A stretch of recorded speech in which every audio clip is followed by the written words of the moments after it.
versículos 18 al 20 del libro de Mateo. Dice así, Mateo capítulo 18. En esa misma ocasión los discípulos le preguntaron a Jesús: ¿quién es más importante en el reino de Dios? Jesús llamó a un niño, lo puso en medio de ellos y les dijo: les aseguro que para entrar en el reino de Dios ustedes tienen que cambiar su manera de vivir y ser como niños, porque en el reino de Dios las personas más importantes son humildes como este niño. Si alguien acepta a un niño como este, me acepta a mí. Pero si alguien hace a uno de estos pequeños seguidores míos, deje de confiar en mí, merece que le aten al cuello una piedra enorme y lo tiren al fondo del mar. Muchas cosas en el mundo hacen que la gente desobedezca a Dios y no hay manera de evitarlo. Pero, ¿qué mal irá a quien haga que otro desobedezca a Dios? Si lo que haces con tu mano o con tu pie te hace desobedecer a Dios, mejor córtalos y tíralos bien lejos. Es mejor vivir para siempre sin una mano sin un pie que ir al infierno con las dos manos y los dos pies. Si lo que ves con un ojo te hace desobedecer a Dios, mejor sácatelo y tíralo lejos. Es mejor vivir para siempre con un solo ojo que ser echado al infierno con los dos. Recuerden, no desprecien a ninguno de estos pequeños, porque a ellos los cuidan los ángeles del cielo. ¿Qué opinan? Si uno de ustedes tiene 100 ovejas y se da cuenta de que ha perdido a una, ¿acaso no deja las otras 99 en la montaña y se va a buscar a la oveja perdida? Y si encuentra, de seguro se alegrará más que por esa oveja que por las 99 que no se han perdido. De la misma manera, Dios y Padre de ustedes no quiere que ninguno de estos pequeños pierda y se quede separado de Él para siempre. Si uno de mis seguidores hace algo malo, habla con él a solas para que reconozca su falta. Si te hace caso, lo habrás ganado de nuevo, y si no te hace caso, llama a uno o dos seguidores míos para que te sirvan de testigos. La Biblia enseña que toda acusación debe hacerse frente a uno o dos testigos. Si aquel no les hace caso, infórmalo a la iglesia, y si tampoco quiere hacerle caso a la iglesia, tendrás que tratarlo como a los que no creen en Dios o como uno de los que cobran impuestos para que el gobierno de Roma. Les aseguro que cualquier cosa que ustedes prohíban aquí en la tierra, desde el cielo de Dios la prohibirá. Y cualquier cosa que ustedes permitan, también Dios la permitirá. Les aseguro que si dos de ustedes se ponen de acuerdo aquí en la tierra para pedirle a Dios algo que está en el cielo, Él se los dará. Porque ahí donde dos o tres de ustedes se reúnan en mi nombre, ahí estaré yo. Entonces Pedro se acercó a Jesús y le preguntó: Señor, si un miembro de la iglesia me hace algo malo, ¿cuántas veces debo perdonarlo? ¿Solo 7 veces? Jesús le contestó: no basta con perdonar al hermano solo 7 veces, hay que perdonarlo hasta una y otra vez, es decir, siempre. En el reino de Dios sucede algo parecido a lo que cierta vez sucedió en un país. El rey mandó a llamar a sus empleados para que le informaran cómo andaban los negocios, para que le pagaran todo lo que debían. Cuando comenzó a sacar cuenta, le llevaron a un empleado que le debía 70 millones de monedas de plata. Como el empleado no tenía dinero para pagar, el rey ordenó que lo vendieran como esclavo, junto con su esposa y sus hijos, ya que vendían también todo lo que tenían. Así como el dinero de esa venta, la deuda quedaría pagada. Pero el empleado se arrodilló delante del rey y le suplicó: Señor, deme usted un poco más de tiempo y le pagaré todo lo que le debo.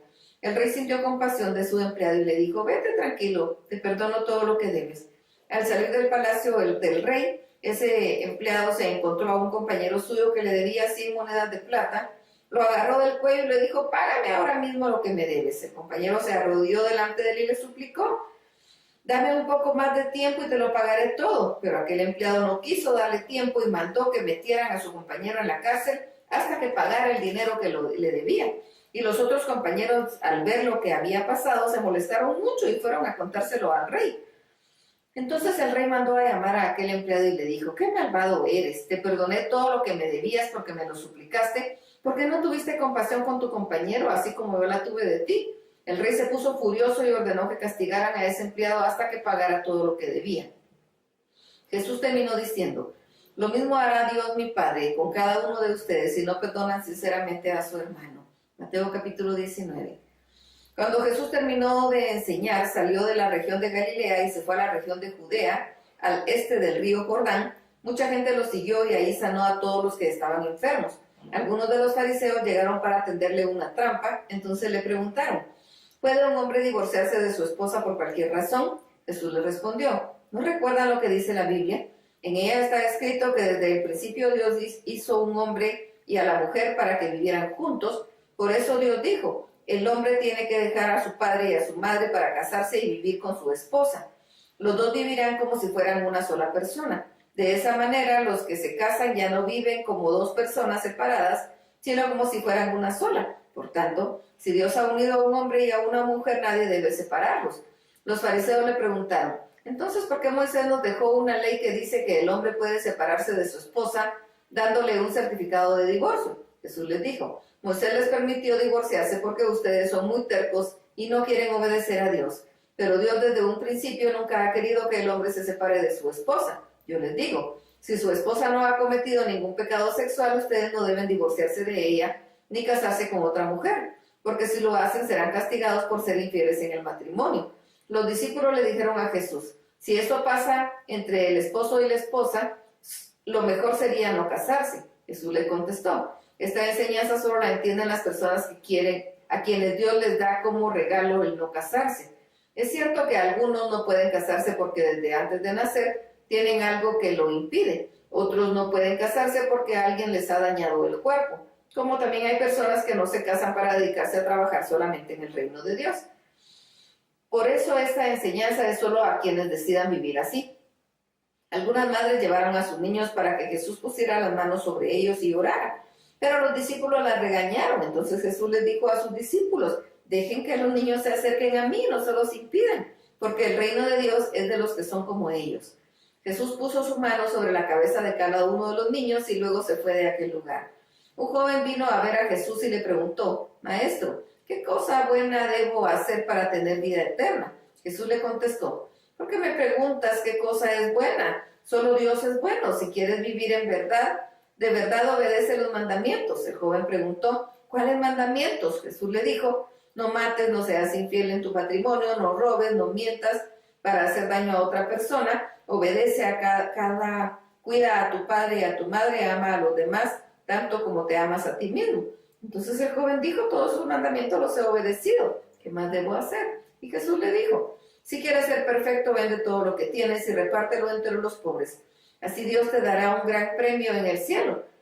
Luego ven y conviértete en uno de mis seguidores. Cuando el joven oyó esto, se fue muy triste porque era muy rico. Jesús entonces les dijo a sus discípulos, les aseguro que es muy difícil que una persona rica entre en el reino de Dios. En realidad, es más fácil para un camello pasar por el ojo de una aguja que para una persona rica entrar en el reino de Dios. Los discípulos se sorprendieron mucho al oír lo que Jesús les dijo y comentaban entre sí, entonces, ¿quién podrá salvarse? Jesús los miró y les dijo, para la gente lograr eso es imposible, pero para Dios todo es posible. Pedro le contestó, recuerda que nosotros hemos dejado todo lo que teníamos y te hemos seguido. ¿Qué premio vamos a recibir? Jesús le respondió, les aseguro que todos ustedes reinarán conmigo cuando yo, el Hijo del Hombre, se siente en el trono en el reino poderoso. Entonces Dios cambiará todas las cosas y las hará nuevas. Cada uno de ustedes gobernará a una de las 12 tribus de Israel, y todos los que por seguirme hayan dejado a su esposa, o a sus hijos, o hermanos, o a sus hermanas, a su padre, o a su madre, o su casa, o su terreno, recibirán 100 veces más de lo que dejaron y tendrán además vida eterna. Pero muchas personas que ahora son importantes serán menos importantes, y muchos que ahora no son importantes serán los más importantes. Mateo capítulo 20. En el reino de Dios sucede algo parecido a lo que pasó en una viña. El dueño salió muy de mañana a encontrar a los hombres para que trabajaran en ella. Se puso de acuerdo con los trabajadores para pagarles el salario de un día completo y los envió a trabajar. Como a las 9 de la mañana el dueño volvió a salir y en una plaza encontró a varios hombres que estaban desocupados y les dijo, vayan a trabajar a mi viña y les pagaré su salario justo. Los hombres aceptaron y fueron a trabajar. Como a las 12 del mediodía, el dueño volvió a hacer lo mismo y salió otra vez a las 3 de la tarde. Ya eran las 5 de la tarde cuando el dueño fue de nuevo a la plaza y vio a unos hombres desocupados. Entonces les pregunté, ¿por qué han estado ahí todo el día sin hacer nada? Ellos le contestaron, porque nadie nos dio trabajo. El dueño les dijo, vayan a trabajar a mi terreno. Cuando se hizo de noche, el dueño le dijo al jefe de los trabajadores, llama a cada uno de los trabajadores y págales comenzando por los últimos que vinieron y terminando con los que vinieron primero. Entonces se acercaron los trabajadores que llegaron a las 5 de la tarde y recibieron el salario de un día completo. Después, cuando pasaron los que habían llegado primero muy de mañana, pensaron que a ellos les pagaría mucho más, pero cada uno de ellos recibió el mismo salario de un día completo. Después de recibir el dinero, estos trabajadores comenzaron a hablar mal del dueño de la viña y le dijeron: los que llegaron a las 5 de la tarde solo trabajaron 1 hora, pero usted les pagó a ellos lo mismo que a nosotros, que trabajamos todo el día aguantando el calor. Eso no es justo. Pero el dueño le contestó a uno de ellos: mira, yo no he sido injusto contigo. Recuerda que los dos acordamos que tú trabajarías por el salario de un día completo. Toma el dinero que te ganaste y vete, no es problema tuyo lo que yo pague. Lo mismo a los que vinieron a las 5. Yo puedo hacer con mi dinero lo que me parezca. ¿Por qué te da envidia que yo sea bueno con los demás? Jesús terminó diciendo: así los que ahora son los primeros serán los últimos, y los que son los últimos serán los primeros. Mientras Jesús iba hacia Jerusalén, en el camino reunió a sus 12 discípulos y les dijo: ¿cómo pueden ver ahora? Ahora vamos a Jerusalén, y a mí, el Hijo del Hombre, me entregarán a los sacerdotes principales y a los maestros de la ley. Ellos dirán que debo morir, y me entregarán a mis enemigos para que se burlen de mí, y para que me golpeen y me hagan morir en una cruz. Pero después de 3 días resucitaré. La madre de Santiago y Juan, que eran 2 de los discípulos, fue con ellos a hablar con Jesús. Cuando llegaron, ella se arrodilló delante de Jesús para pedirle un favor. Jesús le preguntó: ¿qué es lo que quieres? Y ella dijo: por favor, ordena que cuando estés sentado en el trono de tu reino, mis hijos se sienten siempre junto a ti, uno a tu derecha y otro a tu izquierda. Jesús le respondió: ustedes no saben lo que piden. ¿Están dispuestos a sufrir todo lo malo que va a pasarme? Ellos dijeron: sí, lo estamos. Jesús les dijo: les aseguro que ustedes sufrirán mucho, igual que yo, pero solo mi Padre decide quiénes son los más importantes en mi reino. Eso no lo decido yo. Cuando los otros 10 discípulos se dieron cuenta de esto, se enojaron contra Santiago y Juan. Entonces Jesús los llamó a todos y les dijo: en este mundo, como ustedes bien saben, los jefes de los países gobiernan sobre sus pueblos y no los dejan hacer absolutamente nada sin su permiso. Además, los líderes más importantes del país imponen su autoridad a cada uno de sus habitantes. Pero entre ustedes no debe ser así. Al contrario, si alguno de ustedes quiere ser importante, tendrá que servir a los demás. Si alguno quiere ser el primero, deberá ser el esclavo de todos. Yo, el Hijo del Hombre, lo hago así. No vine a este mundo para que me sirvan, sino para servir a los demás. Vine para dar mi vida por la salvación de muchos. Cuando Jesús salió de la ciudad de Jericó, en compañía de sus discípulos, mucha gente lo siguió. Junto al camino estaban sentados 2 ciegos. Cuando oyeron que Jesús iba pasando, comenzaron a gritar: Señor, tú eres el Mesías, ten compasión de nosotros y ayúdanos. La gente comenzó a reprender a los ciegos que estaban para que se callaran. Pero ellos gritaron con más fuerza todavía: Señor, tú eres el Mesías, ten compasión de nosotros y ayúdanos. Entonces Jesús se detuvo, llamó a los 2 ciegos y les preguntó: ¿qué quieren que haga yo por ustedes? Y ellos respondieron: Señor, haz que podamos ver de nuevo. Jesús tuvo compasión de ellos y les tocó los ojos, y en ese mismo instante los ciegos pudieron ver de nuevo y siguieron a Jesús. Hasta aquí la lectura. Dios los bendiga.